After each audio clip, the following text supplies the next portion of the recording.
whatever final thing, but Oh, all not a right, problem. guys, welcome to our recording. So let's start off with introducing everybody. I just want you to tell me a little bit about yourself. If you guys are active military, if you're a veteran, and let's just start with there. So who wants to start? Umar, do you want to start? Sure. So hopefully you guys can hear me okay. But hi, I'm Umar. I'm a intern TA at Co-Platoon. I'm not affiliated with the military in any way, but I've been working with some of the guys on the team for the past few months in class and at the hackathon as well. Awesome. Who's next? Go ahead. Just jump in. Sure. All right, I'm Kavanaugh. Sorry, did I cut you? Okay. I was a Navy corpsman. I got out just at the beginning of this year. Jumped right into like sort of an IT job that I just studied. I studied on my breaks while I was in, enough to land a decent enough job, because you don't really have to know much, especially a clearance. And it was all right. And but then I just kind of was like, I want to do more creative stuff. So I started trying to see aggregate development, jumped into Co-Platoon. And so that's where we are right now. We're about halfway through Co-Platoon, learning how to do full stack software engineering. Awesome. Who's next? Yeah, I'm Brian Slusher, 10-year Army veteran. I was preventive medicine. I was the guy that told people to wash their hands. Pretty much for the last while, I've been working in the pharmacy, and I decided that I wanted to change. I had a few days left on my VA benefits, and the vet tech program required one. So I thought, what the heck? And I jumped right in. Haven't looked back since. Awesome. I think Morgan, you're the last one. I suppose so. So I'm Morgan Morris. I'm going to be retiring in February, and I've been in special operations for my entire career, which kind of led to the idea for the app is that we made for the hackathon. I've worked with a lot of foreign nationals, and had a number of different interpreters, and with this whole Afghanistan withdrawal fiasco that's been going on, one of my interpreters' families stuck in Kabul, and been trying to help get them out. There's a ton of people who are trying to get out. So that was kind of the original thought behind the app. So hopefully it's a good segue, I guess. Yeah, well, let's start talking about the app and how it came together. So group 7, right? Is that what your team 7, I believe? Okay, yeah. So yeah, tell us about the app that you guys created. What was it about? What was the idea behind it? Sure. So, go ahead. So I was going to say, similar to what we tried to do with our presentation, I'll give a little bit more overview. Umar, if you want to kind of, tie up the, linking the overall idea to some of the technical aspects, and then Ty and Brian, you guys talk about the, the inner workings of the app.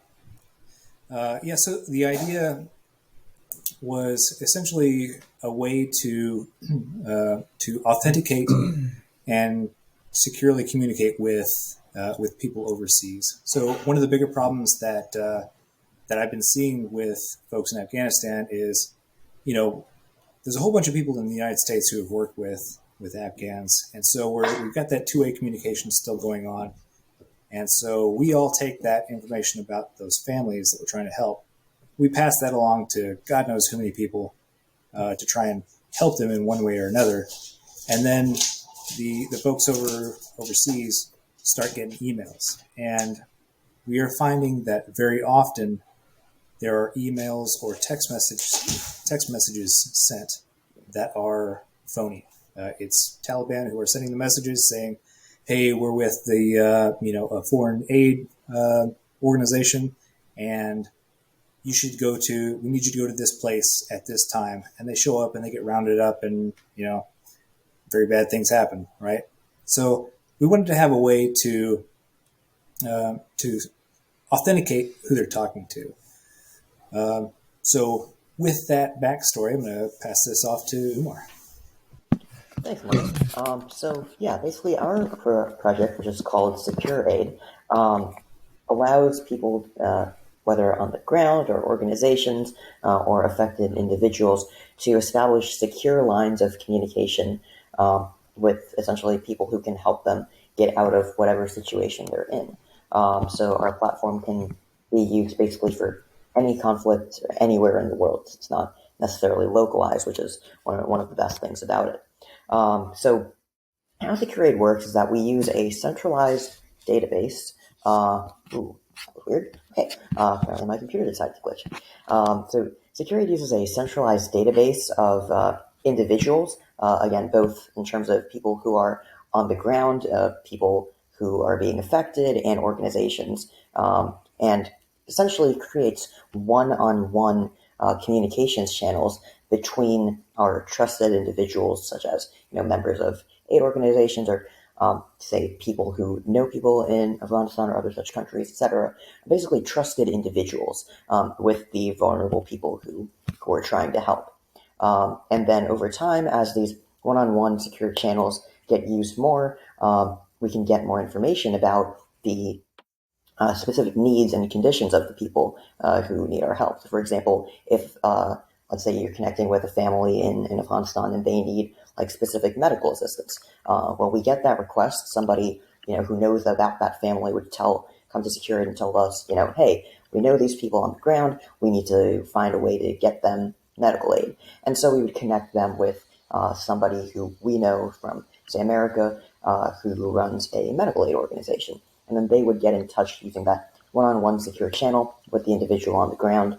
And then through the course of more conversation, you can fill in more details about, say, what specific aid they need, whether it's like, do they need insulins, or maybe they've got a medical problem, but they also, for example, need transport or passports and so on. And using that system, we're able to just establish a series of secure one-on-one communication links between trusted individuals in order to get these people the help they need.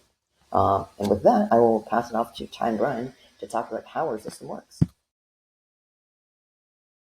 Awesome. Yeah. So we started out, we had some kind of different ideas about how to do authentication, how we're going to do communication. And essentially the core of our system, we just took none of us, I don't think any of us had ever worked with Django before, but we figured that was the way to go. And it was, had, it been people who are better with Django. But I think we did it a lot in the, kind of looking at different projects that had existed before, using the documentation of Django channels. We were able to build a chat app, some authentication mechanisms, and stuff like that. And yeah, it ended up being quite a challenge though to figure out all the different particularities of Django on the fly, while also trying to create something, discovering that Django 1, 2, and 3, different components built for those don't necessarily all work together very great. Had a lot of fun with that. Trying to figure out how to just get CSS to work was interesting for someone who never used Django before. So it's pretty interesting. We also had Michael, who's not here. He did I did sort of everything. I did the Django that wasn't the database, while he did the models and backend, the backend side as well. And then, everybody definitely put a lot of work in trying to figure all these technologies that we were unfamiliar with out. And then, funny enough, this week right now, all of us are learning Django. So it's oh, I really wish I knew exactly how to do that. Yeah, do this about a week and a half ago.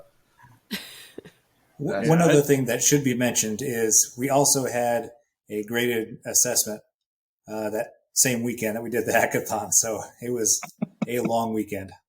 Yeah, I get to redo that one.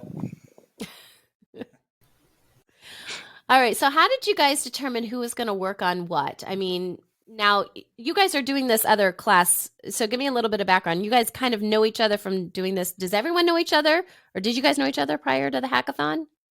Prior to the hackathon, yes. We're all in the same cohort together. Okay. Umar is one of our main TAs, and he is an absolutely fantastic resource. But Ty, Morgan, and myself were all students in there, and we have very limited background in web development.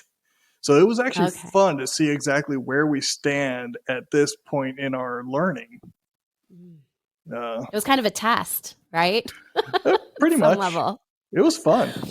All right. So you had a little bit of a benefit because you kind of knew each other, which, might be different than other teams. And then how did you guys determine who was going to do what? What did that process look like? So I guess in the beginning, it was mostly just a lot of brainstorming on everyone's part to figure out what our project was actually going to look like. Yeah. And by the end of a Friday evening, I think, we'd actually come away with a concrete idea for SecureAid and for the system we wanted to implement. And then after that, it just ended up, turning into, well, how do we break down our idea into smaller subparts that we can divvy up? So, the course has been going on now for about 2 months. So we've had experience. Some people have had experience with databases and the basics of Django and HTML and so on. And basically the main way that we decided who would work on which part is simply by saying, who feels the most comfortable working on X, Y, and Z? So, for example, Morgan and Matthew felt really comfortable working with the SQL databases and that part of the back end, and Ty and Brian and Adam were working on the front end because they just felt more comfortable with that material. So that really helped us to get things going a lot faster. What were some of the... Oh, did you... Go ahead. You can say something. I'm reading something right here. One of the interesting ones, and I don't know if it made it into the final project or final version of what we did, was we had to figure out an algorithm to encrypt our data. That was actually a really interesting thing to do because what we wanted to try to do was, regardless of the language of what was being typed in, it would be encrypted on our end so they could put an innocuous text in. No one would see an English language on their phone whatsoever. And it would come into our database as their language. But on our end, it would be an innocuous text that would match up to the database so we know who we're talking about. So that was an interesting integration. All I did was create the algo, but I believe it was either Ty or Morgan that was implementing it at that time. And they say I was working on the front end, but during that entire week that we were doing that, I had blown out my knee, so I was trying to relearn it on the fly. So it was actually a really interesting thing to work on. Yeah. Actually, well, sorry, go ahead. Sorry, to kind of talk a little more about that. The real challenge was trying to connect everything because the whole Django chat communication platform had used sockets. It had all that built-in HTTPS encryption, but then our front end to connect to it, we weren't really sure about even how to go about that. So we were trying to figure that out on the fly. That was the part that he was talking about, how to tie it all together in a way that ended up being probably the biggest challenge we faced. That's exactly what I was going to ask, is what was the biggest challenge you guys faced? So that would be it.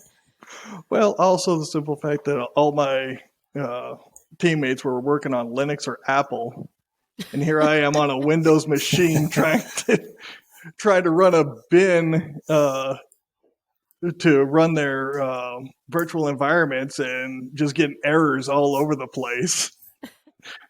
So I've got to try to figure out, okay, how to make my Windows play nicely with Mac, which do not like to play well. Right.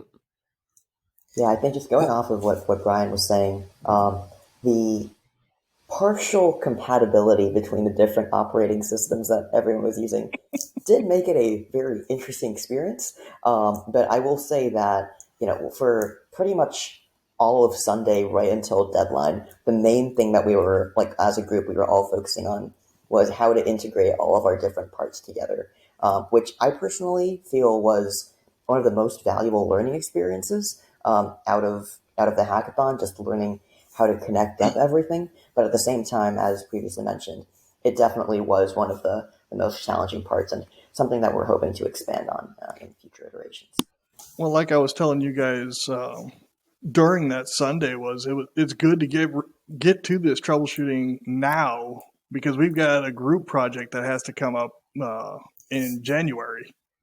So we're going to be facing these exact same problems. It's good to get them out of the way now, so we know what we're dealing with. I will also say that, coming into a group challenge and, kind of showing up and needing to have a framework to be able to do all this. And, we haven't learned about Django until after the hackathon, so like learning Django on the fly and implementing everything together, I think was definitely a significant challenge. And I got to say that like the whole team everybody was rock stars on this stuff. Just typical like military mindset of, hey, it doesn't have to be pretty, but we're going to do whatever it takes to make this thing work. And I'm really proud of the team for making it work.